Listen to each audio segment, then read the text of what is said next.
안녕하세요. DJ 미아입니다. 오늘의 사연 시작해 보겠습니다. 여러분, 찰스 디킨스의 위대한 유산이라는 소설 읽어보셨나요? 영화나 TV 시리즈로도 여러 번 만들어졌을 정도로 유명한 소설이잖아요. 저는 에단 호크랑 기네스 펠트로가 주인공으로 나오고 멕시코 감독인 알폰소 쿠아론이 감독을 했던 1998년 영화를 좋아해요.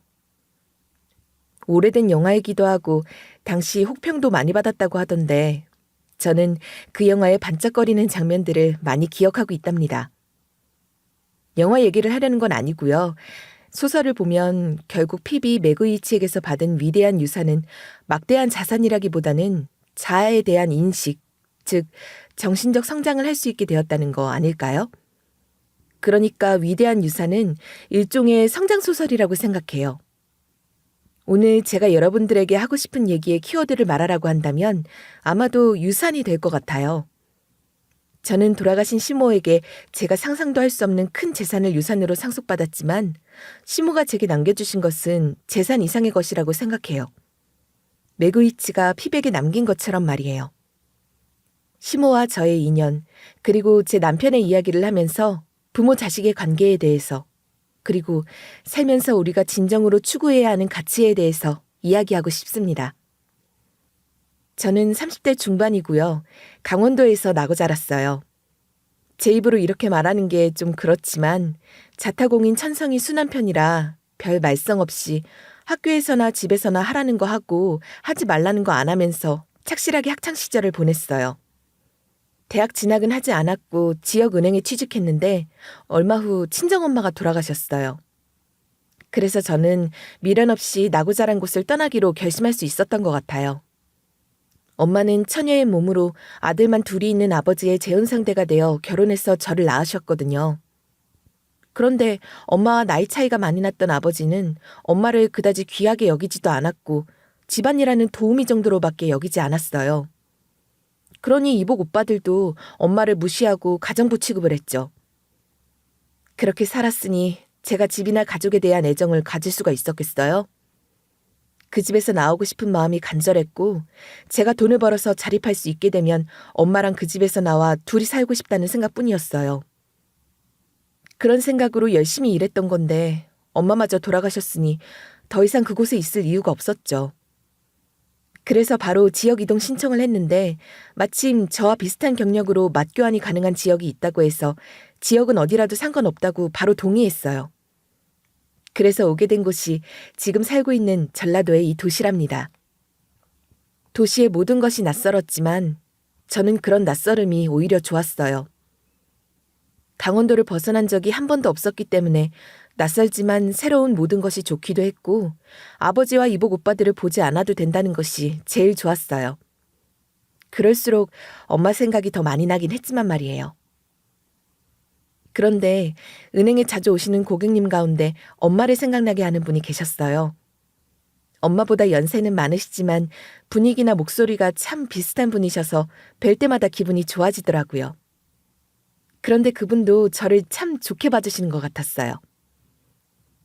그분은 은행에 매일 오시는 분이셨는데 항상 현금 다발을 갖고 오셔서 입금하시는 걸 보면서 장사를 하시는 분이구나 싶었죠. 그래서 한 번은 제가 그렇게 안내를 드린 적이 있어요. 고객님, 은행이 문 닫은 밤에도 기계에 입금할 수 있는 거 아시죠? 그럼 알지, 알아요. 그런데 나는 이렇게 매일 아침 은행에 직접 와서 입금을 하는 게 좋아요. 그러면서 하루를 또 열심히 살 힘을 얻는 거거든. 그리고 나는 은행에 오는 게 참 좋아요. 이렇게 예쁜 아가씨가 더 예쁘게 웃는 얼굴을 보여주는 것도 좋고 말이에요. 그렇게 그분과는 한마디를 나누더라도 참 기분이 좋았던 것 같아요. 그러다 하루는 그분이 자기가 아는 식당에 밥 먹으러 한번 오라고 하셔서 가게 됐는데 규모가 그리 크지 않은 국밥집이었죠. 제가 외식을 거의 안 하거든요. 사 먹는 음식이 너무 자극적인 것도 싫고 양이 많아서 늘 남기게 되는 것도 별로여서 집에서 간단하게 챙겨 먹게 되던데 여기 국밥은 사 먹는 음식 같지 않게 담백하고 정말 맛있어요. 한 그릇 잘 먹었습니다. 저 국물 한 방울도 안 남기고 다 먹었잖아요. 맛있게 먹었다니 제일 듣기 좋은 말이네. 아, 여기 이 녀석이 내 아들이에요. 서울에서 공부하고 직장 다니다가 지금은 우리 가게에서 나를 도와주고 있거든. 우리 아들도 동네에 또래 친구가 별로 없으니까 둘이 친구하라고 소개하는 거예요. 국밥을 다 먹고 나니 그렇게 아들을 소개해 주시더라고요. 아마도 처음부터 아들을 소개하고 싶은 생각에 저더러 국밥을 먹으러 오라고 그렇게 말씀하셨던 것 같아요. 그분은 체구가 작고 아담한 편이신데 아들은 그분 아들이 맞나 싶게 키도 크고 체격도 좋은 사람이었어요. 남자답고 사교적인 성향이기도 했고요. 덕분에 타지 출신인 제게 그 지역의 여러 정보를 알려주기로 하면서 가까워졌고 그렇게 저는 결혼까지 하게 됐습니다. 남편은 저보다 5살 연상으로 서울에서 대학을 나왔다는데 다시 고향으로 돌아와 시모의 일을 돕고 있는 거였어요. 남편과 처음 연애를 시작하게 됐을 때만 해도 저는 시모가 장사가 좀 잘 되는 동네 국밥집 사장님 정도인 줄 알았거든요. 근데 알고 보니 규모가 상당한 요식업을 하고 있는 분이셨지 뭐예요? 정말 대단하세요. 국밥집 하나만 해도 장사가 워낙 잘 되니 일이 보통 많은 게 아니실 텐데. 그래서 저는 그것만으로도 정말 대단하시다고 생각했거든요. 그런데 어떻게 이렇게 많은 일들을 다 처리하시는 거예요? 정말 존경스러워요. 시작은 이 국밥집이었어. 그러니까 여기가 본점이지. 이렇게 작은 가게에서 시작해서 분점을 몇 군데 더 냈는데 국밥도 국밥이지만 김치랑 깍두기가 워낙 맛있어서 그걸 팔려고 하는 사람들이 정말 많더라고. 그래서 김치랑 깍두기도 팔기 시작했지. 그렇게 시작해서 그게 점점 규모가 커진 거야. 뭘 계획하고 계산해서 한 게 하나도 없어. 그냥 자연스럽게 이렇게 된 것 같아.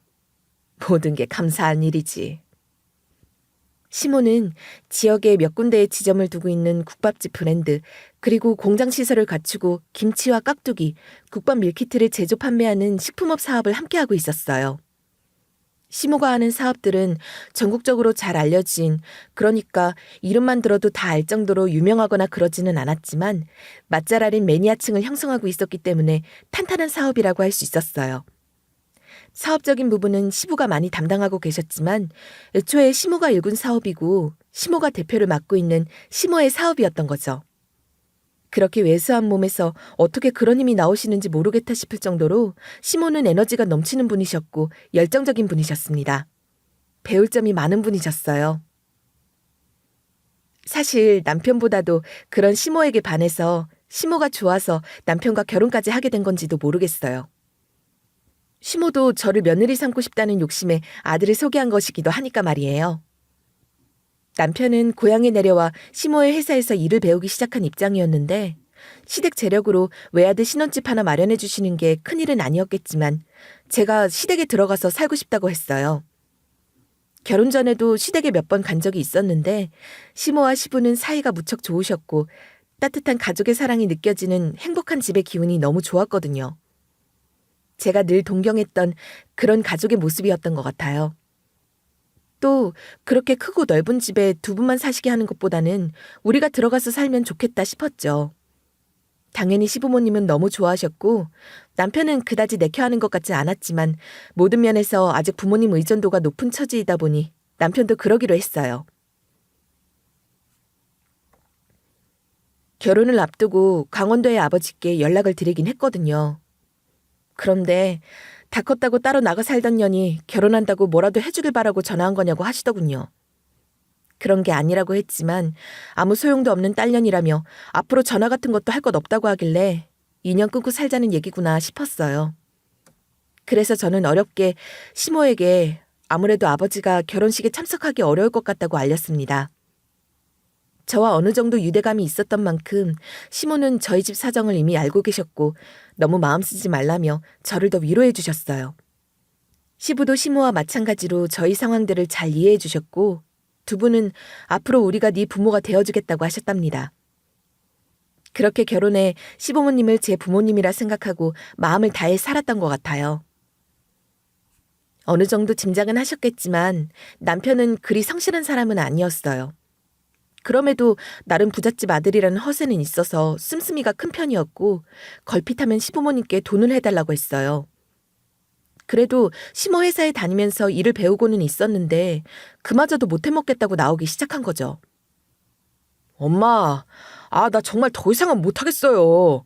나는 선천적으로 남 밑에서 일할 체질이 아니라니까.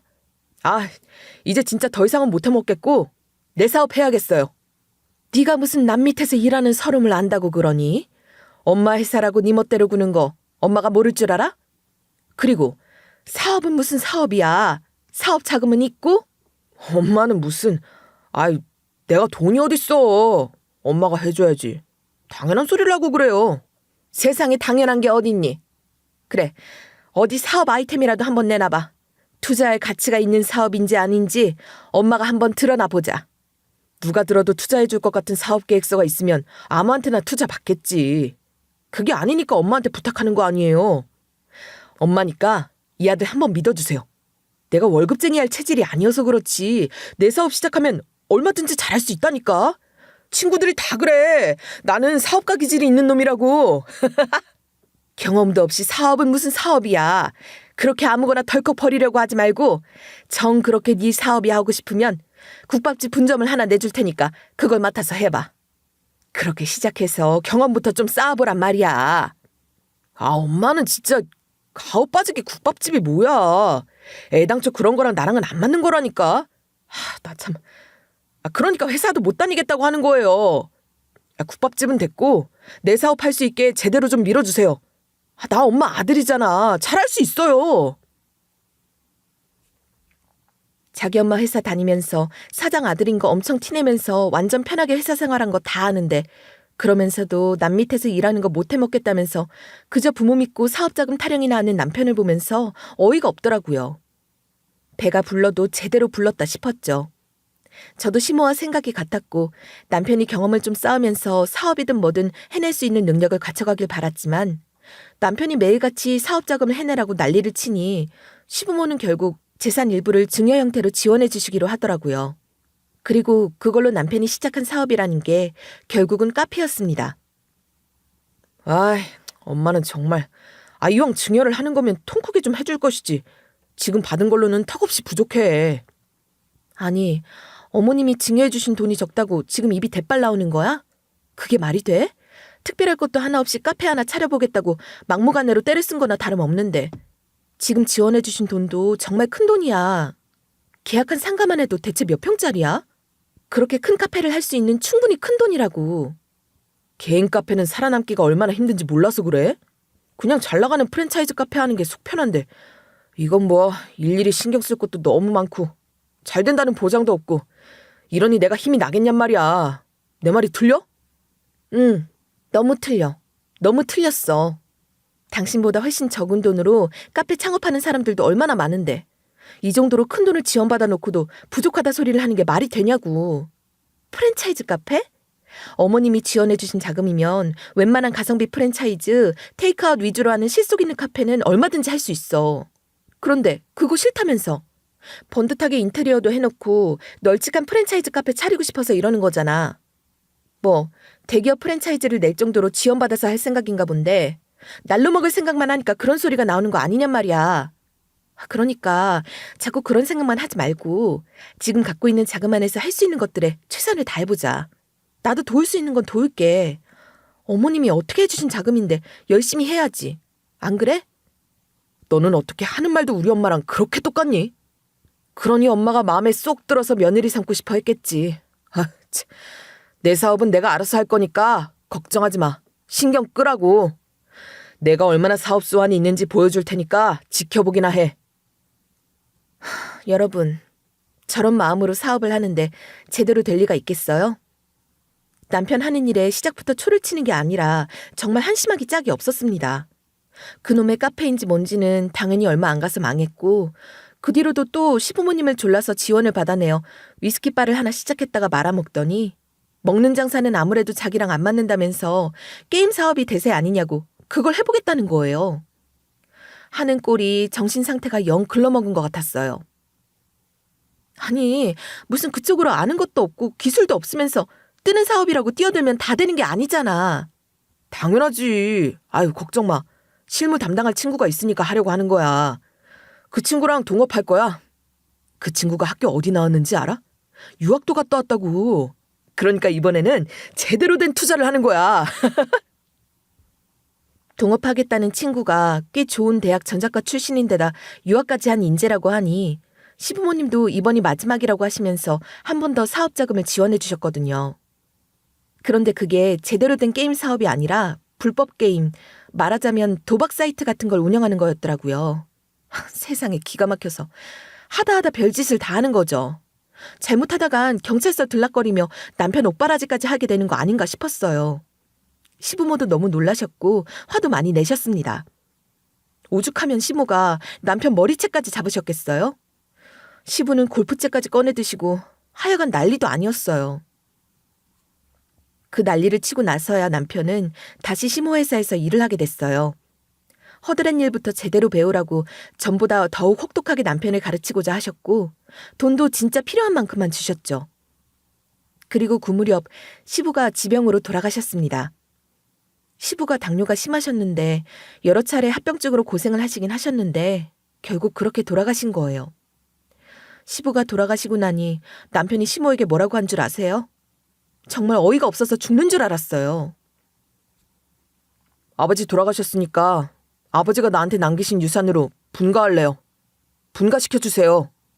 너는 아버지 돌아가신 지 얼마나 됐다고 유산 타령이니? 아휴, 기가 막혀서. 그리고 네 아버지 이름으로 된 재산이 없는데 무슨 유산이야. 아버지 유산으로 분가를 하겠다뇨.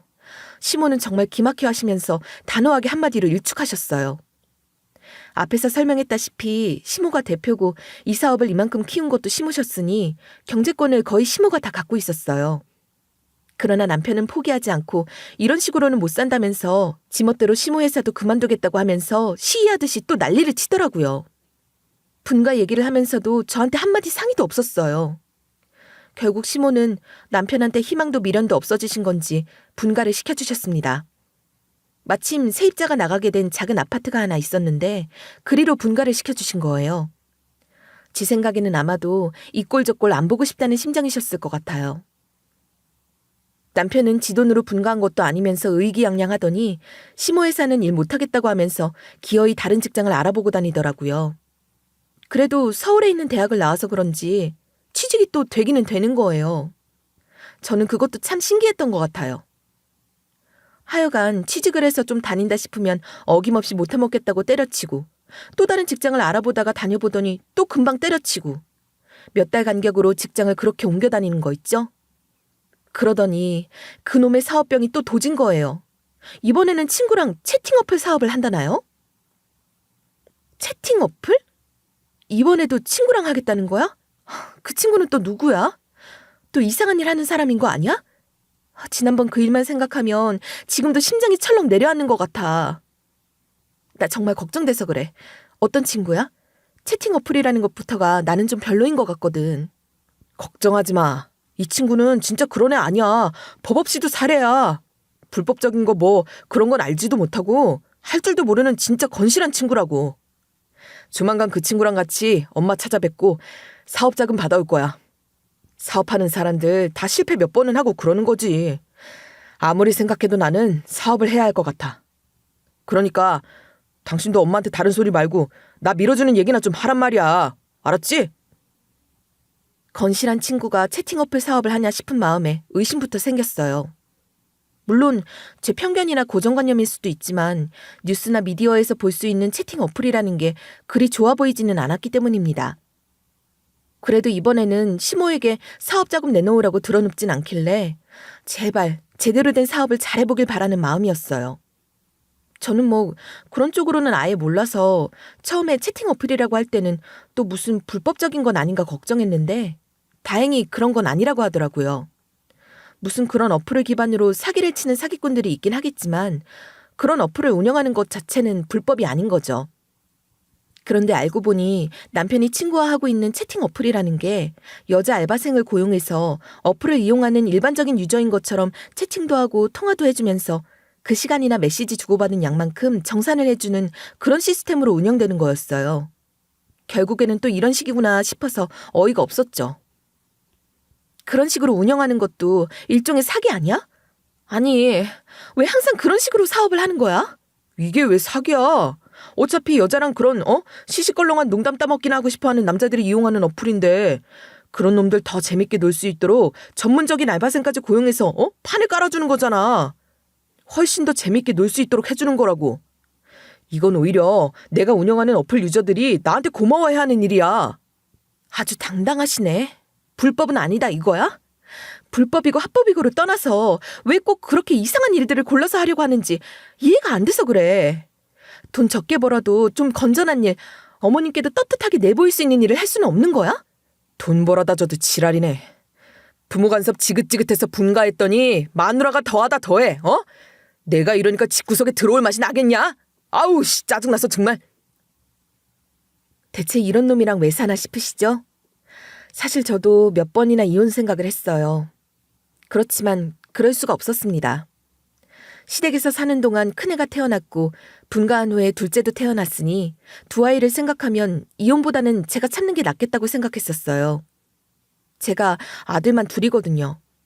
남편이 사업한답시고 밖으로 돌면서 애들이랑 많이 놀아주지도 않았지만 그래도 한 번씩 애들 데리고 축구도 하고 캠핑도 가고 그럴 때마다 너무 좋아하는 애들을 생각하면 가정을 지킨다는 게 참 큰 의미가 있는 일이긴 했어요. 그리고 남편 놈은 그 모양이었어도 시모는 제게 이미 엄마와 같은 존재셨고 여전히 저와 아이들에게 없어서는 안 될 분이셨죠. 그러니 제 결혼 생활은 남편 없이도 그렇게 유지되고 있었던 것 같아요. 부디 큰 사고만 치지 말아달라는 심정으로 남편은 없는 셈 치고 살았거든요. 시모와는 분가 후에도 특별히 가깝게 지냈어요. 오히려 분가를 해 있으니 더 자주 왕래하면서 지내려고 했던 것 같아요. 남편 없이도 애들 데리고 시모와 외식도 자주 했고 주말마다 시댁으로 찾아뵀었죠. 주말이 아니어도 애들 데리고 시댁에 가서 시모와 저녁을 함께 먹는 날도 많았답니다. 그럴 때마다 시모는 저를 빈손으로 보내시는 일이 없었어요. 이건 너한테만 따로 챙겨주는 용돈이야. 애비한테는 말하지도 말고 그놈한테는 뭐 해줄 것도 없으니까 너랑 애들 맛있는 거 사 먹고 계절 바뀌었으니 옷도 사고 필요한 거 사렴. 알겠지? 철마다 한 번씩은 꼭 목돈을 넉넉하게 챙겨주시면서 그렇게 말씀하시곤 하셨어요. 남편이 없었으니 완전하다고는 할 수 없었지만 저는 그런 생활에도 만족하며 행복하다고 느끼며 살았던 것 같아요. 그런데 그런 시모의 건강에 적신호가 켜진 거예요. 시모가 쓰러졌다는 연락을 받고 병원으로 달려갔는데 시모는 폐암 선고를 받으셨습니다. 담배는 입에도 댄 적이 없는 시모인데 평생을 주방에서 일하시면서 안 좋은 것들에 많이 노출되셨던 건가 싶어서 마음이 더 아팠어요. 폐암이 예후가 좋지 않은 암에 속하긴 하지만 치료해 볼 수 있는 것들이 있었으니 그것만으로도 감사하다고 생각했어요. 그렇지만 시모는 치료 과정을 너무 힘들어 하시더라고요. 암의 크기를 줄여서 수술을 하려고 항암 치료를 먼저 받으셨는데 3차에 걸친 항암 치료 과정 동안 시모의 체력은 거의 바닥을 친 거나 다름없었죠. 게다가 고생을 너무 심하게 하시면서 의지마저도 많이 상실하셨던 거예요. 항암 치료를 통해 암세포 크기는 줄였을지 모르지만 수술을 받을 수 있는, 수술을 이겨낼 수 있는 몸 상태가 전혀 아니셨거든요. 그래서 다시 체력을 회복하시느라 한참을 허비했는데 그러면서 항암 치료를 한 차례 더 추가해야 했고 이렇게 쓰다 보니 저도 그 과정이 생각나서 한숨이 절로 나네요. 정말이지 제가 생각해도 당시 시모의 상태는 지리멸렬 그 자체였던 것 같아요. 그렇게 힘든 시간을 보내는 동안 남편이란 놈은 병문안은커녕 시댁에 한번 와보지도 않았어요. 사업이 잘 되고 있어서 바쁘다는 게 핑계였지만 시모도 저도 그 말을 고질곧대로 듣지 않았죠. 그렇잖아요. 아무리 바빠도 아픈 어머니 병문안 한번 오는 게 힘들 정도로 바쁠 수는 없는 거 아니겠어요? 마음만 있다면 자는 시간을 줄여서라도 얼마든지 할 수 있는 일이었을 거예요. 남편에게는 시모에 대한 그런 마음조차도 없었던 거죠. 누구보다도 시모가 그걸 제일 잘하셨을 테고 그런 시모를 곁에서 지켜보는 제 마음도 너무 아팠고 송구스러웠습니다. 남편과는 상관없이 저는 매일 시모 병문안을 하며 힘이 되어드렸고 시모는 그 힘든 치료 끝에 수술까지 잘 견뎌내셨어요. 정말 대단하시다, 너무 다행이다 싶었죠. 다만 암이라는 것이 언제 재발할지 모르는 것이고 시모의 경우 상황이 그리 좋은 것이 아니었기에 시모도 저도 조마조마하면서 시간을 보냈던 것 같아요. 결국 시모의 암은 재발하고 말았어요. 의사가 하는 말을 들어보니 이전보다 훨씬 더 심각한 것 같더라고요.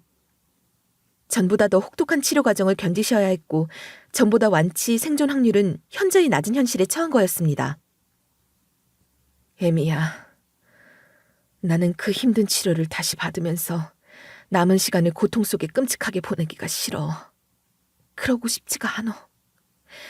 남은 시간 동안 하고 싶은 거 하고 우리 애들도 마음대로 만나고 그렇게 편안하게 지내다가 네 시아버지 곁으로 가고 싶구나.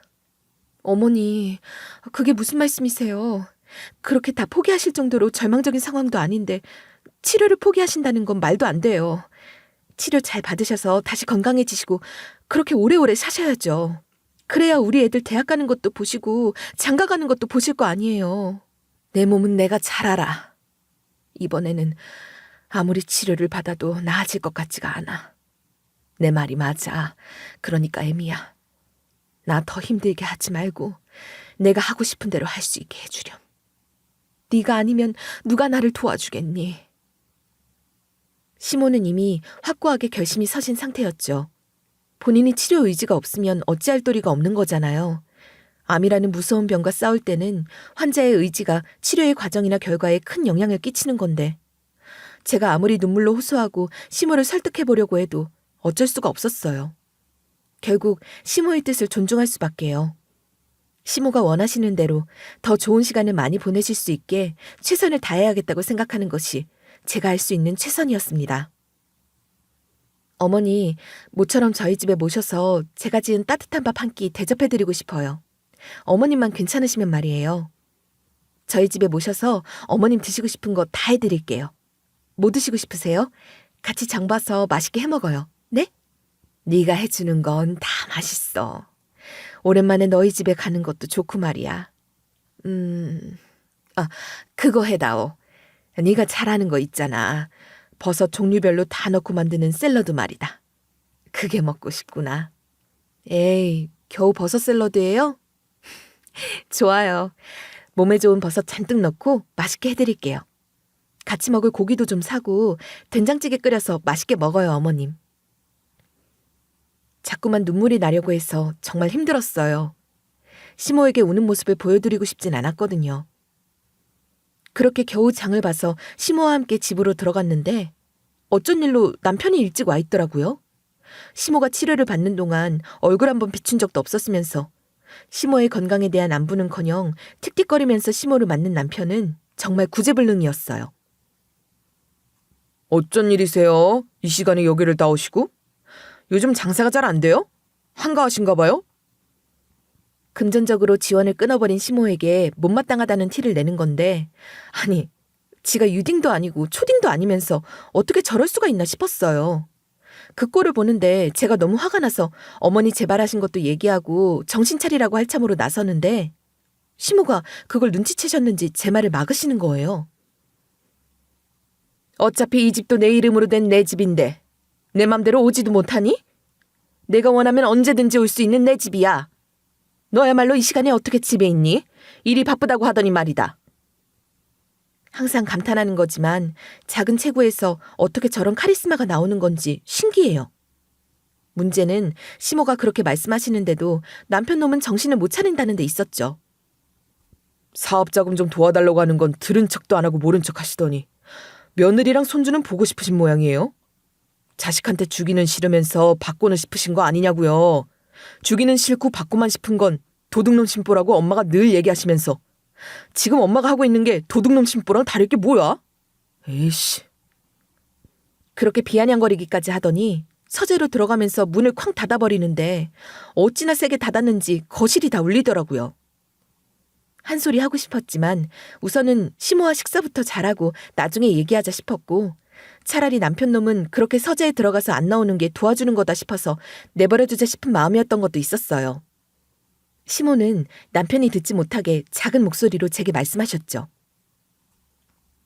내가 재발한 것에 대해서는 애비한테는 내가 직접 따로 얘기할 테니 당분간은 이야기하지 말고 있어주렴. 알겠니? 왜요? 저 사람도 알아야죠. 어머님도 아시잖아요. 저 사람이 아직 애같이 철이 없어서 말을 저렇게 막 하는데 나중에 후회하지 않게 알려야 하잖아요. 그래, 알아. 내게도 다 생각이 있으니까 조금만 두고 봐주렴. 그렇게 해줄 거지? 네. 어머님께서 따로 생각해 두신 게 있으시다면 어머님 뜻에 따를게요. 알겠어요. 그런데 어머님, 안색이 너무 안 좋으세요. 아무래도 장까지 같이 보는 건 무리였나 봐요. 제가 자리 봐드릴 테니까 식사 준비할 동안 누워서 좀 쉬고 계세요. 네? 장 보느라 조금 걸었던 것도 무리가 되셨나 싶은 마음에 속이 상해서 또 눈물이 왈칵 고였어요. 그렇게 눈물을 훔치면서 식사 준비를 하고 있었죠. 시모가 좋아하시는 버섯 샐러드에 꼭 들어가는 게 팽이버섯인데 시모가 특히 좋아하시는 버섯이기도 해요. 그래서 그것부터 데쳐놓을 생각으로 준비를 하고 있었는데 시모가 방에 들어가시는 걸 들었는지 남편놈이 어슬렁거리며 나오더니 주방에 들어와 음식하는 거 참견까지 하더라고요. 뭐 대단한 걸 한다고 집에까지 모셔와. 그냥 밖에서 한 그릇 사 먹거나 아니면 엄마 집 가서 아줌마한테 해달라고 하지 말이야. 어이구, 장까지 같이 봤어? 효부 났네, 효부 났어. 내가 당신이랑 산 게 벌써 몇 년인데 나도 이제 당신 그런 말 같지 않은 소리에는 대꾸도 안 하고 무시할 정도의 내공은 쌓였어.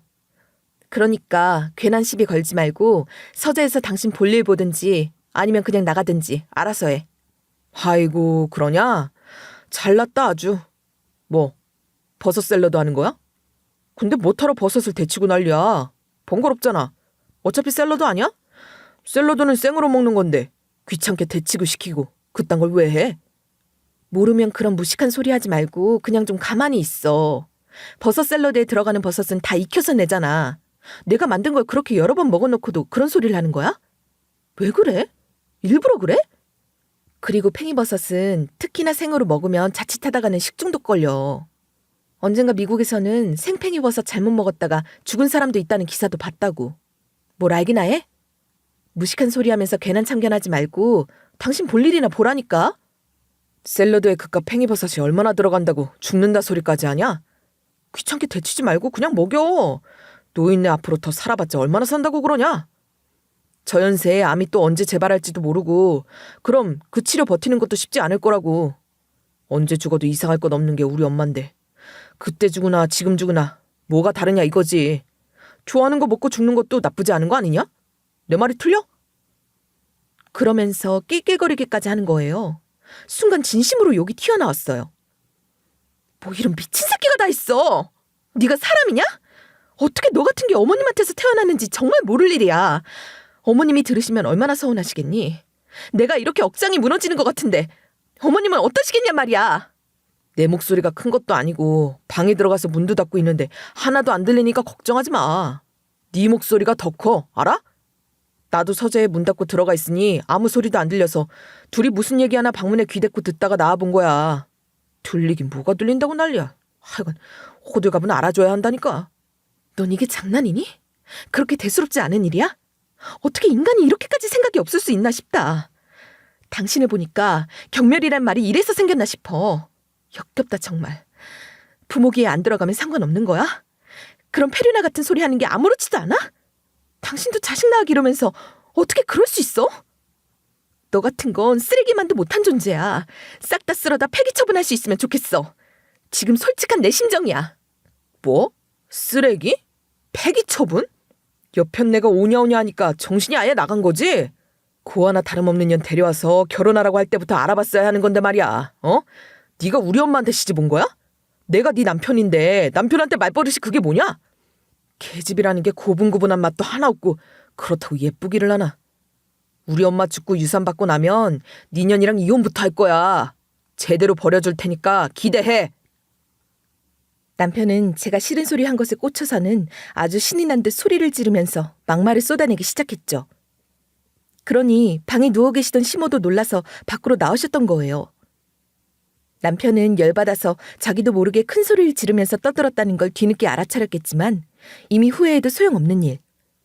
남편이 떠들어대는 말을 시모가 다 듣고 있었던 거죠. 시모는 무섭게 화가 난 표정으로 남편 놈 뺨을 대차게 후려치는 걸로 시작하셔서 연이어 5대를 올려버리시더군요. 진짜 그런 힘이 어디서 나오시는 건지 모르겠어요. 짐승만도 못한 놈. 너 같은 놈을 그래도 자식이라고 인간 취급해주면서 인간 되길 바랐던 내가 잘못한 거다. 진작부터 알고 있었지만 오늘로서 확실하게 깨달았고 결심했다. 내가 죽으면 내 재산 니놈한테 고스란히 가게 둘 것 같으냐? 그 꼴은 못 본다. 절대로 그렇게 내버려두지 않을 게야. 내 재산은 다 내 며느리랑 손자들에게 물려줄 작정이다. 내가 죽기 전에 그것만큼은 확실하게 해놓고 죽을 거야. 그렇게 안 해놓으면 눈 못 감지. 네가 나 죽으라고 고사를 지내면서 기다려봐도 아무 소용없을 거야. 너한테는 콩고물 하나 안 떨어지게 내가 철저하게 해놓고 죽을 거다, 이놈아. 시모가 그렇게 불호령을 내리는데 남편 놈은 그래도 무슨 할 말이 있다는 건지 그런 시모에게 악을 쓰며 대드는 거예요. 그게 노인네 맘대로 되는 건 줄 알아요? 유류분이라는 게 있어. 법적으로 내가 보장받을 수 있는 유산이 있는 건데 뭘 알기나 하고 하는 소린지 참나. 아 그래 뭐 맘대로 해요. 나는 유류분 청구 소송해서 내 목 내가 알아서 찾아 먹을 테니까. 유류분 같은 소리 처하고 있네. 너한테 남은 유류분 같은 거 없다. 네가 이미 가져간 내 돈이 얼만 줄 아느냐?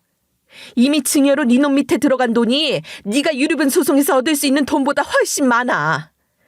내 유산에 네 놈 몫으로 남아있는 건 한 푼도 없다는 얘기야. 그동안 너한테 지원해준 것도 그렇게 주면 안 되는 거였어. 차용증 쓰고 빌려줬어야 하는 건데 후회 막급이야. 앞으로 다시는 내 재산에 손댈 생각하지 마. 꿈도 꾸지 말거라. 시모의 목소리는 한마디 한마디 온몸을 울려서 내뱉는 것 같았어요. 시모의 서슬퍼런 이야기를 듣더니 남편도 좀 놀랐는지 멍하니 눈만 꿈뻑이고 있더라고요. 시모는 거기서 멈추지 않고 마지막으로 한마디를 더 보태주셨어요. 내가 살아있는 동안에도 내 재산은 내 며느리, 내 손자한테 다 쓰고 죽을 거야. 애미야, 너 앞으로 내가 주는 카드로 생활비며 쇼핑이며 아끼지 말고 쓰도록 해라. 저놈 저거한테는 한 푼도 쓰지 말고 너랑 애들 위해서만 써야 한다. 알겠니? 그렇게 말씀하시는 시모의 표정은 그 어느 때보다도 진심이셨어요. 시모의 그런 정색을 저도 그날 처음 본 것 같거든요. 시모의 그 표정과 말투는 그 누구도 거부하거나 거절할 수 없게 만들 정도로 힘이 있었습니다. 그리고 시모 말이 다 맞는 말이잖아요. 그동안 남편이 시모에게 받아낸 돈이 벌써 얼마냔 말이죠. 지가 저질러 놓은 거 갚아달라고 난리쳐서 갚아준 빚이 얼마며 사업한다고 난리쳐서 대준 사업자금 다 날려먹고도 정신을 못 차린 게 남편 놈 아닌가 말이에요. 지 허세 부리고 흥청망청 놀고 먹는데 쓴 돈까지 시모한테 받아간 주제에 유산 받은 생각이나 처하고 있는 게 저게 대체 어떻게 생겨먹은 놈인지 모르겠더라고요. 인간도 아니라는 생각뿐이었어요. 시모는 그 길로 유능한 변호사를 고용해 주셨고 2중 3중 세세하게 항목을 작성해 남편 놈이 시모 재산에 손대지 못하게 눈독도 들이지 못하게 하는 절차를 밟기 시작하셨어요. 그리고 저와 애들은 시댁으로 들어가 시모와 함께 살았어요. 시모가 원하셨던 대로 애들도 실컷 보고 남은 시간 동안 외롭지 않게 행복하시길 바라는 마음에서 그렇게 했던 것 같아요. 시모는 정말이지 철저한 분이셨어요. 남편 놈이 얼씬도 못하게 사설경호원까지 고용해서 집을 지키셨고 본인은 물론 저와 아이들이 외출할 때도 경호를 받도록 하셨어요. 그러니 남편 놈은 뭘 하려고 해도 할 수 있는 게 없었을 거예요. 시모와 함께 지내는 동안 여행도 많이 다녔고 집에서 함께 보내는 시간도 많이 가졌어요. 같이 음식 해먹으면서 대화하는 시간을 많이 가지려고도 노력하면서 아이들에게 할머니와의 추억을 많이 만들어주고 싶기도 했어요. 그렇게 행복한 시간을 보냈지만 그 시간이 영원히 계속될 수는 없었습니다. 시모가 돌아가시고 재산 상속 절차가 시작됐던 거죠. 남편은 당연히 가만히 있지 않았어요. 말했던 대로 유류분 청구 소송을 걸어왔지만 시모 생전에 이미 증여로 상당한 재산이 남편에게 갔던 부분과 시모가 2중 3중으로 단속을 잘해놓은 유언장 덕분에 남편에게 돌아갈 유류분은 한 푼도 없었습니다. 참고로 남편은 소송을 하면서 더 충격적인 사실을 알게 되고 발악을 했습니다. 그게 뭐냐고요? 시모가 첫 번째 암 치료를 받을 때 시모가 운영하던 회사 지분을 저한테 옮기고 있었습니다. 남편은 그 사실을 알고는 찾아와서 아주 발악을 하면서 따지더라고요. 네가 뭔데 엄마 회사 지분까지 다 너한테 간다는 거야? 어? 사실대로 말해봐. 너 우리 엄마한테 무슨 짓을 한 거야? 어? 말 조심해. 무슨 짓이냐니. 어머님이 그렇게 말씀하셔서 나는 당연히 회사를 운영할 자신이 없다고 했어. 그런데도 어머님은 전문 경영인을 두면 되고 어머님이 살아계시는 동안은 꼼꼼히 체크하면서 도와주시겠다고 하면서 너무 걱정하지 말라고 하셨어. 어머님이 그렇게 고통스럽게 치료를 받으시는 동안 코빼기도 보이지 않는 아들놈한테 환멸을 느끼신 거지. 나 같아도 그런 놈한테 회사를 물려줄 수는 없었을 거야. 어머님은 이미 그때 마음을 굳히셨고 회사부터 나한테 넘겨주시기 시작하셨던 거야. 뭐? 벌써 그때부터 그런 일이 있었던 거면 나한테 진작 말을 했어야지. 엄마 뒤에 숨어서 엄마 뜻이었다고 하면 다야? 이거 다 네가 엄마한테 소삭거려서 얻어낸 거 아니냔 말이야. 나는 절대로 인정할 수 없어. 네가 우리 엄마한테 이상한 소리에서 부당하게 얻어낸 거라는 거 내가 밝혀내고 말 거야. 각오해. 그러시든지 말든지 마음대로 해. 그렇게 소송 비용만 더 축내게 되겠지만 뭐 내 할 바 아니잖아? 나한테 와서 이러기 전에 제발 스스로를 좀 돌아봐. 당신이 조금만 더 일찍 깨달았다면 어머님께서 그렇게까지 하시진 않으셨을 거야. 나나 아이들에게도 남편이나 가장으로서 조금만 믿음을 줬더라도 나는 끝까지 당신을 포기하지 않았을 거야. 그렇지만 네가 하는 말과 행동들을 보면서 나도 어머님도 확신했지. 너는 정말 인간 쓰레기야. 너 같은 인간에게는 단 한 푼도 혜택이 돌아가게 하고 싶지 않아. 어머님 뜻에 따라 나도 철저하게 그렇게 하기 위해 최선을 다할 거야. 제가 받은 시모회사 지분은 유류분에서 제외되는 걸로 인정받았어요. 매일같이 제가 시부모를 병문안 가고 그랬잖아요. 이 피상속인, 그러니까 시부모를 며느리가 특별히 부양하거나 혹은 재산 유지 증가에 기여한 경우엔 이 수익이 유류분 청구분에서 제외될 수 있다고 합니다. 그래서 회사 지분을 조금씩 저에게 옮겨주셨고 나중에는 많은 지분을 주신 것도 모자라 대표 자리까지 제 명의로 옮겨주셨어요. 물론 모든 것은 전 남편 몰래 이뤄지고 있었기에 어머님께서 돌아가시고 나서야 그 인간은 모든 걸 알게 된 거죠. 이 두 번의 암치료 때 시모를 부양했으니 인정받는 데는 큰 어려움이 없었습니다. 당연히 시모는 제가 남편에게 유류분으로 뺏기지 않도록 인정받을 수 있도록 차곡차곡 증명할 자료들도 준비해 두셨으니까요. 그러니 남편은 결국 저와 아이들이 물려받은 회사 이외에 남은 부동산, 현금 같은 자산에서 유류분 청구를 할 수 있는 건데 여기서 또 남편이 미리 증여받은 재산이 있었으니 그 부분도 제외가 될 거 아니겠어요? 남편이 이런저런 사업을 벌이면서 받아쳐먹은 증여 금액이 어마어마했거든요. 그렇게 빼고 다 빼고 나니 결국 남편놈이 챙길 수 있는 유류분은 없는 거라는 판결이 나온 거죠. 결국 남편은 패소하고 한 푼도 못 챙겼어요. 저는 시모의 유언대로 때가 되길 기다렸다가 시모가 믿고 맡길 수 있다고 한 사업가분에게 회사를 매각했습니다. 150억 정도의 계약이 이루어졌어요. 시모가 저와 아이들에게 남긴 50억의 유산, 그리고 150억의 회사 매각 금액까지 하니 시모에게 물려받은 재산은 200억 정도가 되는 거겠네요. 남편 놈은 어떻게 됐냐고요? 우선 저는 그놈과 이혼했어요. 이건 뭐 너무 당연한 거기도 하고, 그죠? 이미 그런 남편 놈 없는 거나 마찬가지로 살았기 때문에 언급한다는 것마저 잊고 있었네요. 시모가 돌아가시고 남편 놈이 유류분 청구 소송 진행할 때 어차피 법원 드나들어야 하니까 그때 같이 해치우고 싶어서 이혼 소송을 진행하려고 했죠. 그랬더니 그때 남편 놈이 찾아와서 뭐라고 했는지 아세요?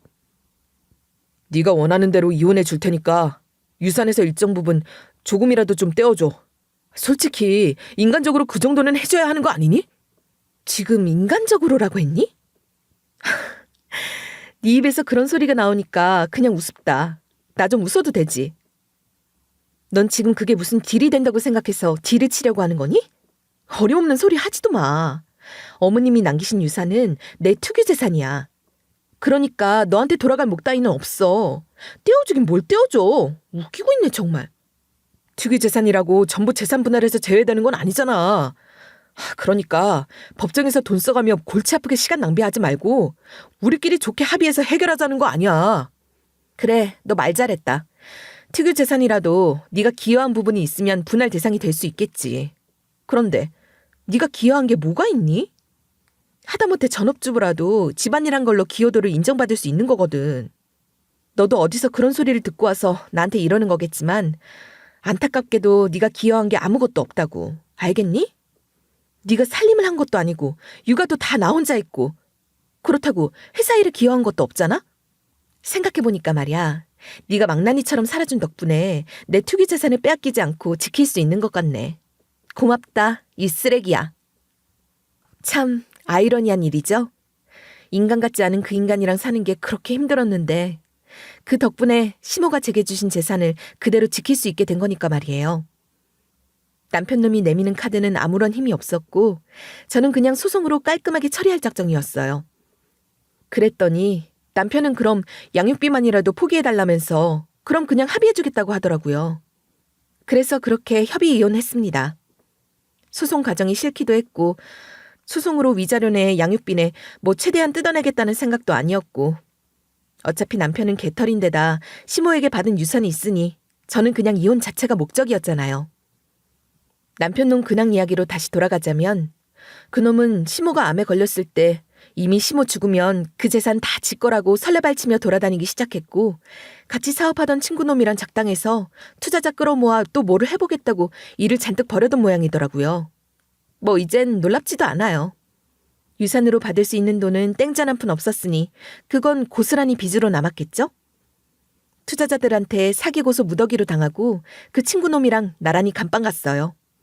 감옥에서 교활하는 게 될지 모르겠지만 출소해서 먹고 살려면 뭐라도 해서 돈을 벌어야 할 테니 이제라도 그렇게 인생 공부 제대로 해서 정신 차리고 나오면 좋겠네요. 저는 시모가 남겨주신 200억이라는 재산보다 더 소중한 가르침들을 기억하며 살 거랍니다. 제 아이들도 그렇게 키울 작정이고요.